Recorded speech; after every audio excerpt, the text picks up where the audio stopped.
안녕하세요 여러분. 여러분들의 해피바이러스 드론라이더입니다. 오늘 또 새로운 소식을 가지고 여러분들을 찾아왔습니다.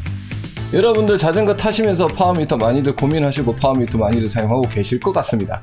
현재 저는 아시오마 듀오를 2년 넘게 사용을 하고 있고요. 예전에 아시오마 C나 외발용도 제가 다 사용을 해봤고, 그 다음에 스테이지스 사용을 해봤고, 크랭크형 파워미터를 사용을 해봤습니다. 2년을 넘게 사용했던 아시오마 듀오 같은 경우는 아시잖아요. 저 자전거 막 함부로 다루고 자전거 아끼지 않는 스타일이신 거. 그런데도 몇 번의 낙차와 몇 번의 충격과 자전거가 날아가는 사고도 있었지만, 아시오마 듀오는 페달형인데도 굉장한 내구성을 보여주고 있습니다. 아시오마 듀오에서 보내주는 신호가 파워가 끊긴 적이나 튄 적도 거의 없는 걸로 제가 기억이 납니다. 그만큼 아시오마에 저는 큰 신뢰를 보내고 있는데, 여러분들 이 파베로라는 회사는 굉장히 오래됐습니다. 근데 아시오마라는 이름은 파베로에서 만든 파워미터 모델들을 여러분들 아시오마라고 하는 거예요. 아시오마 듀오가 처음 나왔었고요, 3년 전에. 그리고 이번에 MTB 아시오마 프로 맥스 라인업이 나오게 된 겁니다. 이번에 그 아시오마에서 짜잔! 드디어 아시오마 프로 맥스라고 하는 오프로드에 사용할 수 있는 MTB 페달형 파워미터가 나왔습니다. 지금 여러분들한테 보여드리고 있는 이 제품 같은 경우는 아시오마 프로 MX2 양발형 파워미터입니다. 지금 보시는 것처럼 양발형이 있고요. MX1 같은 경우는 외발형 제품이 있습니다. 이 아시오마 프로 MX 제품 같은 경우는 MX1을 사용을 하시다가 나는 뭐 페달 위상도나 페달 분포도 같은 다른 정보를 보고 싶다고 하셨을 때 MX1에서 MX2로 업그레이드도 가능합니다. 신박하죠? 가격 부담스러울 때 외발형을 쓰다가 난 이제 자전거에 진심이다, 양발형을 써야겠다 싶으면 업그레이드 가능하다는 점. 하지만 나중에 말씀드리겠지만 가격은 조금 더 비쌉니다. 양발형보다. 고민하는 순간 약간의 더 차지가 붙을 수 있다는 점 여러분 알고 계시고요.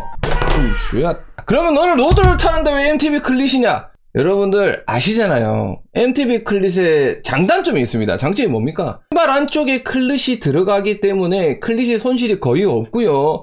로드 자전거를 클릿을 쓰다 보면 미끄러워서 넘어지는 경우 굉장히 많지 않습니까? 저도 그랬던 경우가 많고요. 그리고 클릿이 소모돼가지고 클릿 안 꽂혀서 낑낑거리는 적도 굉장히 많습니다. 그런 문제는 MTB 클릿 같은 경우는 전혀 없어요. 아마 저보고 쓰라고 한다면 제가 MTB를 탈 때 아시오마 프로 MX를 쓰겠지만, 저는 로드를 탈 때도 이 친구는 국토 종주나 200km나 무박부사처럼 장거리를 가는 경우는 저는 아시오마 프로 MX 파워미터를 사용을 할 것 같습니다. 로드에 달아가지고. 실제적으로 제가 테스트도 했고요. 인도어에서 제가 한 200km, 300km 가까이 탔고, 야외에서도 한 100km 정도 제가 주행을 했습니다. 그러면 여러분들 이 제품에 대한 스펙 굉장히 궁금하시죠?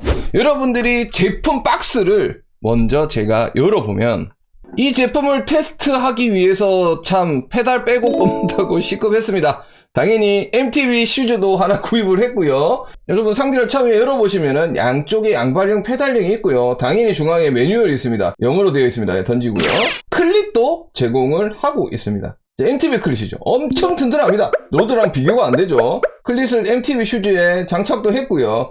쉽지 않더라고요. MTB 클릿 같은 경우는 소모품이 아니다, 반영구다. 충전도 역시나 우리 아시오마 듀오처럼 실제적인 다른 브라켓이 있습니다. 충전 브라켓을 연결을 하셔야 되는데, 여기서 단점이 하나 나와요. 뭐냐? USB-C가 아닙니다. 지금 시대가 어떤 시대인데 왜 USB-C가 아닌 걸로 만들었는지 모르겠어요. 그거 조금 아쉽네요.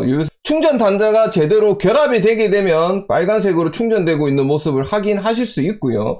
당연히 아시오마 듀오처럼 어플에서 배터리 장량 같은 경우 세부 정보 확인하실 수 있습니다. 여러분 우리 파워미터 할 때 배터리 굉장히 중요하지 않습니까? 지금 보시는 이 제품의 배터리 같은 경우에는 풀 충전했을 경우 60시간을 사용을 하실 수 있습니다. 대기시간 제외하고 사용할 때 60시간이기 때문에 아마도 그랜드 랜도너 하시는 1200 하시는 분들 같으면은 아마 풀로 사용할 수 있지 않을까 싶습니다. 그래서 실제적인 저희가 와야에서 라이딩하는 경우에는 충전을 시켜두고 사용 시간에 대해서 그렇게 스트레스 받으실 필요 없다는 얘기가 되겠죠. 거의 뭐 아시오마 듀오랑 같은 급이라고 보시면 될 것 같아요. MTB 클릿 때문에 약 생소하실 수 있는데, 보시는 요 부분이 바디입니다. 바디고 배터리가 내부에 약 50% 정도 공간을 차지를 합니다.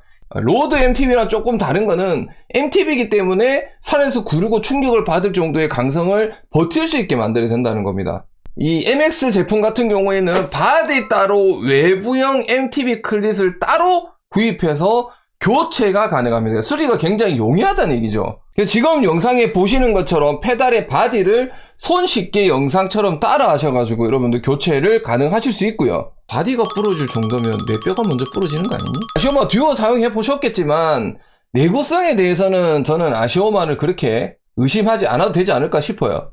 베어링은 300km 하중까지 버틸 수 있는 롤러 베어링을 사용을 했고요. MX 페달 바디 같은 경우도 플라스틱이 아닌 알루미늄으로 제작되어져 있습니다. 엔들캡이 노출되어 있지 않기 때문에 충격을 받았을 때 엔들캡이 파손될 위험이 굉장히 적다. 듀오랑 다르게 지금 보시는 것처럼 파워미터의 라이트가 안쪽에 들어가 있습니다. 바깥쪽 엔드캡이 아니고요.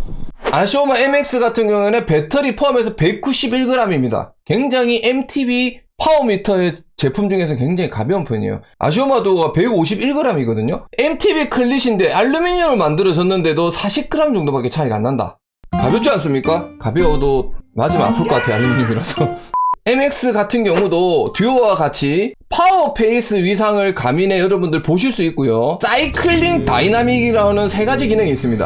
아시오마 어플에서 여러분들 확인하실 수 있고, PCO 측정은 페달 스트로크 동안 페달 플랫폼 전체에 힘이 어떻게 적용되는지를 확인하는 기능, PCO 측정은 페달 스트로크 동안 페달이 전체 힘이 어떻게 분산되는지 식별하는 기능, 그리고 파워 페이지 PP 포지티브 토크가 생성되는 페달 스트로크 세그먼트를 나타내주는 기능이고요. 라이더 위치, 안장에서 서있거나 앉아있는 시간대를 보여주는 기능, 이 3가지 사이클링 다이나믹이라는 기능을 제공을 해주고 있습니다. 아시오마 듀오에서도 적용되어 있는 IAB 파워 시스템, 여러분들 아시죠? 오차가 플러스 마이너스 1%, 오차가 그렇게 낮은 이유가 보통 다른 파워미터 경우에는 평균 각속도를 계산을 해서 파워를 디스플레이를 해주는데, 아시오마 같은 경우는 순간 가속도를 인식을 해서 파워를 보여주기 때문에 파워의 오차가 굉장히 작다. 역시나 그 기술도 여러분들 지금 보시고 계시는 아시오마 MX 라인에도 다 적용이 되어져 있습니다. 굉장히 정확하다는 얘기겠죠. 그리고 요 파워미터 같은 경우는 120kg까지 권장을 하고 있고요. 당연히 아시오마 듀오가 가지고 있는 오토캘리 기능도 들어가져 있습니다. 한번 빠르게 다시 정리를 해드리면, 지금 보시는 아시오마에서 MTB 파워미터 MX 라인업을 만들게 됐고요. 싱글 있고 듀오가 있고, 그리고 싱글에서 듀오도 업그레이드 가능하다. 그리고 무게는 121g이고 외부에 알루미늄과 경도 처리했기 때문에 굉장히 강하다. 바디 내에서는 충격을 충분히 흡수할 수 있을 정도로 내구도를 가지게 만들었다. 바깥쪽 클립 페달 교체도 가능하다. 그리고 엔트 블루투스 가능하고 대기시간 60시간, 오토캘리 당근 가능. 그럼 여러분들 마지막으로 가격이 궁금하실 건데, 국내 정발 가격은 정해지진 않았습니다. 하지만 해외에 발매되고 있는 가격을 그냥 말씀을 드리면, MX2 $759, 약 100만원 정도죠. 아시오마 듀오가 처음 발매했을 때는 가격이 비슷할 겁니다. 그리고 싱글인 MX1 $499, $4 아닙니다. 우리나라 돈을 했을 때 약 66만원이고요. MX1 엘렉트로 업그레이드 했을 경우 $489가 듭니다. 우리나라 돈으로 약 65만원. 무슨 말입니까? 싱글을 샀다가 내가 듀얼로 바꾸고 싶어가지고 업그레이드 하게 되면 총 금액이 약 120만원 정도 든다는 겁니다. 저는 그렇게 생각을 합니다. 저번에도 말을 했지만, 일단 파워미터를 살 정도면은 자전거에 그만큼 애정을 가지고 자전거에 대한 수치에 노예가 되고 계시고 있기 때문에 어차피 파워미터를 많이 사용을 하시게 될 겁니다. 예를 들어 나중에 파워미터가 없으면 라이딩을 할 때 굉장히 불안한 감을 느낄 정도로 수익의 노예가 벌써 되신 거예요. 싱글 샀다가 나중에 후회해서 듀오 사지 마시고 처음부터 MX2를 구입하셔가지고 양발형을 쓰시는 걸 추천을 드립니다. 딴 거 안 보더라도 내 페달링의 퍼센테이지 분포도만이라도 보시면 충분히 그 돈값을 하지 않을까 싶습니다. 파워미터의 굉장한 강세, 아시오마에서 MTB 라인업이 나왔던 영상을 리뷰를 해봤습니다. 꼭 로드를 탄다고 로드 클릿을 쓸 필요는 없지 않을까? 처음 말씀드린 것처럼 저는 올해 국토종주나 장거리를 갈 때는 이 파워미터를 사용할 예정입니다. 혹시나 MTB 파워미터나 로드 클릿이 굉장히 미끄러워서 불안하다, 클릿 닿는데 너무너무 짜증난다 하시는 분 계시다면 아시오마 프로 MX 라인업 어떠실까요? 여기까지 여러분들 해피버스 드론나에 들었습니다. 감사합니다.